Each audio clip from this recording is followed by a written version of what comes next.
Good morning, কেমন আছো সবাই? নমস্কার, আমি পিঙ্কি ত্রিপুরা থেকে বলছি। আমার আরও একটি নতুন ভিডিওতে সকলকে জানাই অনেক স্বাগত। আশা করছি সবাই ভালো আছো আর আমিও ভালোই আছি।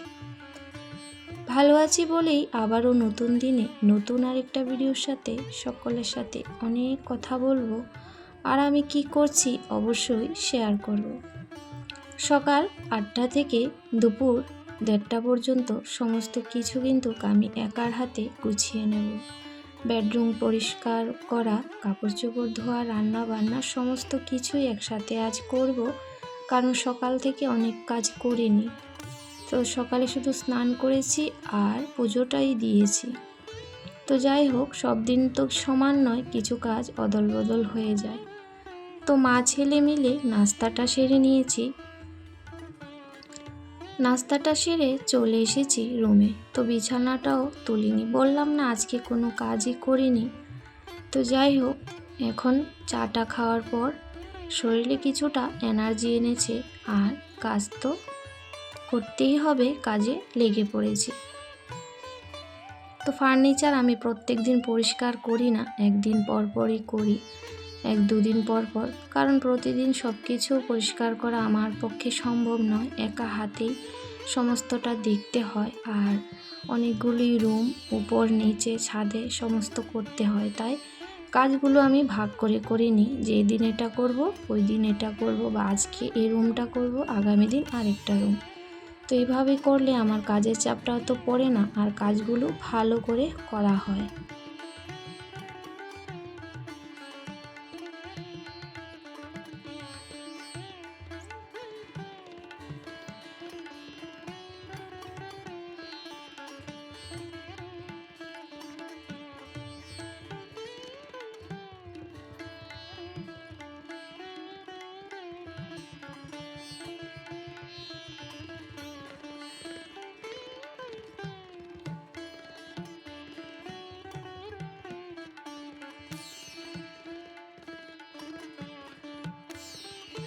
তো ফৌজি সাহেব যেদিন বাড়ি থেকে গিয়েছে, আমার বড় ছেলেও পরীক্ষা শেষ যেহেতু বেড়াতে চলে গেছে পিসির বাড়ি। তো ঘরটা বড়ই ফাঁকা, আর ভালো লাগে না সত্যি। আর বাচ্চা কাচ্চা ঘরে থাকলে ঘরটা পুরো জমজমাট থাকে। একদিকে তো চলে গেছে, ওইদিকে আমার ছেলেটাও চলে গেছে। তো যাই হোক, ওর যাওয়ার মন হয়েছে, এখন তো আর বারণও করতে পারি না। তাই আমি আর ছোট ছেলে মিলেই নাস্তা করেছি। তো নাস্তা কিন্তু কিছুই বানাইনি, শুধু চা করেছি। আর ছেলে গিয়ে কোন ফাঁকে দোকান থেকে পরোটা নিয়ে আসলো আমিও জানি না। তো এনে বলছে, মা আমি পরোটা নিয়ে আসছি। তখন আমি পুজো দিয়ে মাত্র উঠে আসলাম। তো যাই হোক, নিয়ে আসছে। তো বাজারের লুচি পরোটা না আমার বেশি একটা ভালো লাগে না, তাও আমি খেয়েছি, জোর করেছিল। তো খাওয়ার পরেই কিন্তু আমার পেটের মধ্যে অন্যরকম শুরু হয়ে যায়। সেজন্যই সকাল সকাল ময়দার পরোটা খেলে না একটু আমার ডিস্টার্ব হয়। তো যাই হোক, খেয়েছি 1:30টার মতো খেয়েছি, মানে একটা আর অর্ধেকটা। আর রাতের আলুর সবজি ছিল, ওইটা দিয়েই মানে ছেলেটা খেয়েছে। আর কাপড় চোপড় দেখতে পেয়েছো কি পরিমাণে আছে, ধুইতে হবে। তো সমস্ত কিছু এখন পরিষ্কার করে নিই, কাপড় চোপড় ধুয়ে তারপর ওইদিকে আবার রান্না বান্নাও দেখতে হবে। তো খাওয়ার যেহেতু সকালে তাড়া নেই, তো সেই জন্য তো আমার বড় ছেলেটা থাকলে ওর জন্য একটু তাড়াতাড়ি ভাত রান্না করতে হয়। ও ভাতটাই সকালে খেতে পছন্দ করে আর কি। তো অনেক সময় খাই নাস্তাতে রুটি, মানে এখন প্রায়শই খেতে চায় না রুটি পরোটা। তো যাই হোক, সেই জন্য মানে রান্নাটা একটু আস্তেই করব, কাজগুলি সেরে নিই। আর কাপড় চোপড় সব বিছানা তুলে নিচ্ছি, সমস্ত কিছুই ধুয়ে দেব। তো স্নান করে কাজ করতে এসব একটু অসুবিধা হয়, যেমন কাপড় চোপড় ধোয়া। তো কাপড় চোপড় আমার মানে সারাদিনই ধুতে হয়, কোনো টাইম টেবিল নেই। অনেক সময় সকালেও ধুই, তারপর দুপুরেও ধুতে হয়। তো যাই হোক, এখানে আলমারিটা আর ফার্নিচারগুলো কালকে দুপুরেই মুছেছি, মানে বরমশাই যেদিন চলে গিয়েছে ওই দিন। তো ঘুম আসছিল না, এভাবে শুয়েছিলাম 2:30-3টে বাজে। তখন কিন্তু এই ঘরের ফার্নিচারগুলো পরিষ্কার করে নিয়েছিলাম, সেই জন্য অতটা ভালো করে করতে হয়নি। এভাবে উপর থেকে একটু ঝেড়ে দিয়েছি, অতটা ধুল ছিল না। আর উপরে মাকড়সার জাল, এগুলো তো চোখের শত্রু, দেখলে মনে হয় তাড়াতাড়ি পরিষ্কার করে দিই।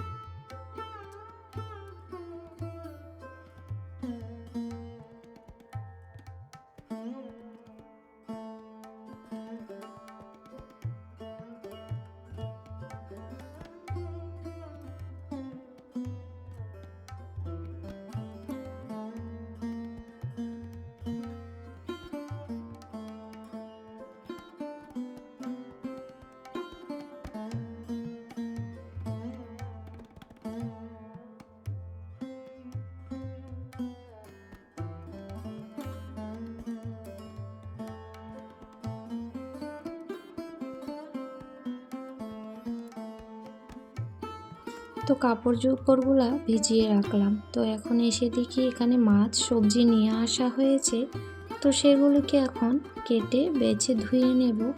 তো মাছ তো কাটাই আছে, পাবদা মাছে একটু সাইডগুলাই কাটতে হবে, আর সাজনাগুলা কেটে নেব। সাজনা দিয়ে মাছ দিয়ে রান্না করব।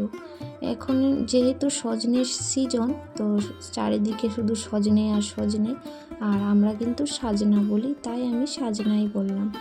আসলে নিজের মাতৃভাষা ছোটবেলা থেকে যে কথাগুলো, সেগুলো যতটাই চাই কিন্তু শুদ্ধভাবে বলতে ছাড়াতে পারি না, চলেই আসে। ভুল ত্রুটি হলে সবাই ক্ষমা সুন্দর দৃষ্টিতে দেখো। তো যাই হোক, এখানে করলা ভাজা করব, আর কিন্তু সজনে কেটে নিয়েছি। তো ওইদিকে আমি ডালটাও বসিয়ে দিলাম।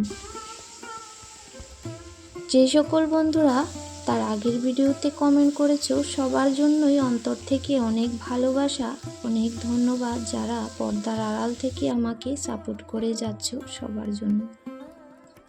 তো কাপড় চোপড়গুলা ধুয়ে কিছুটা সময় রেখে দিয়েছিলাম, জল ঝরে গেছে বাথরুমে। তো ওইদিকে কিন্তু মাছটা বসিয়ে দিয়েছি। তো আজকে শুধু একটা কাজ একেবারেই করছি না, মানে একটা কাজের সাথে অন্য কাজও করে নিয়েছি, কারণ যেহেতু সকালে কাজগুলা করিনি, একসাথে করেই কিন্তু আমাকে শেষ করতে হবে।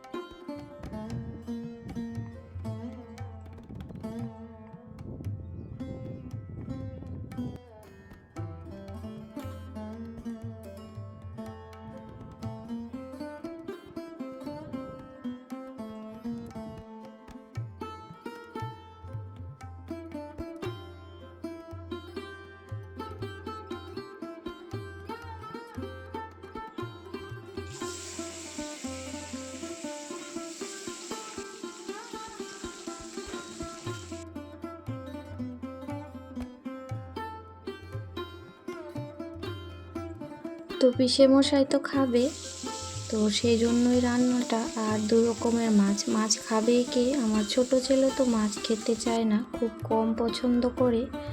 আর আমরা ঘরে আছি 3 জন 4 জন, তার মধ্যে আবার এই মাছ। তো এই মাছের সবজিগুলোও কিন্তু অল্প করেও যদি রান্না করি, আমাদের ঘরে কিন্তু থেকে যায়। তো তারপরের দিন এই বাসি সবজি খেতে হয়, আর ফেলাও যায় না। অল্প করে রান্না করলেও কিন্তু মাছের সবজিটা থেকেই যায়। আবার যখন চিকেন বা মাংসর কোনো আইটেম হয়, সেটা কিন্তু অতটা থাকে না, কারণ বাচ্চারা তো ওইটাই বেশি পছন্দ করে। তো যাই হোক, ওইদিকে কিন্তু আমার রান্না চলছে। আর সকালে বললাম না কোনো কাজ করিনি, ঘর তো মুছিয়ে। তো এই গাছগুলোর মধ্যে অনেক ধুল ছিল, তো একটু ধুয়ে নিয়ে আসলাম ভালো করে, আর জলও দেওয়া হয়ে গেল।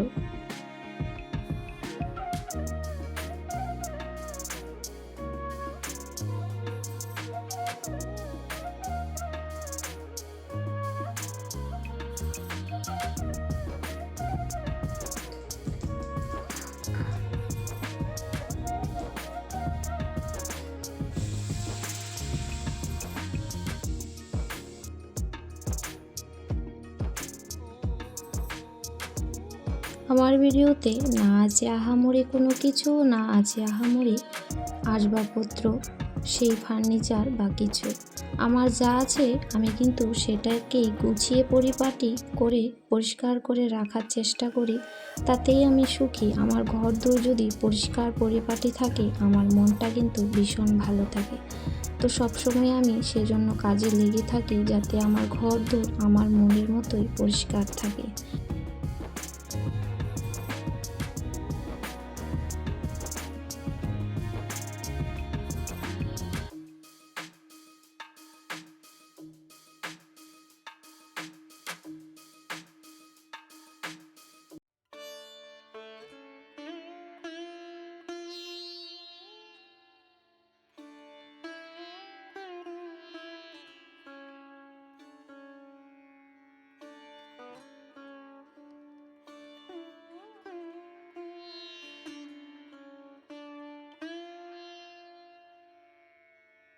তো আমার ঘরদোর সমস্ত কিছু একদম পরিষ্কার চকচকে করে নিয়েছি যতটা করার মতো।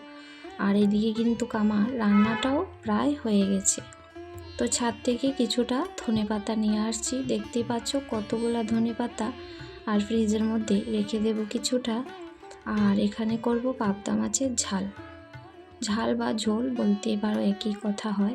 তো এখানে একটু টমেটো দিয়েছি একটা। তো এখন মনে হচ্ছে ধনেপাতা সেই রকম বেশি ভালো লাগে না। তো যাই হোক, আমার রান্না কিন্তু এখানে একদম কমপ্লিট। এখানে এই সবজিগুলো রান্না হয়েছে, সজনে, করলা ভাজা আর মাছ ভাজা আছে, পাবদা মাছ। আর সমস্ত রান্নাঘর কিন্তু বাসন কুসন ধুয়ে একদম ক্লিন করে নিয়েছি। তো যাই হোক, আজকের ভিডিওটি এখানেই শেষ করব। সবাই খুব ভালো থেকো, সুস্থ থেকো। আর ভিডিওটি কেমন লেগেছে অবশ্যই কমেন্ট করে জানিও।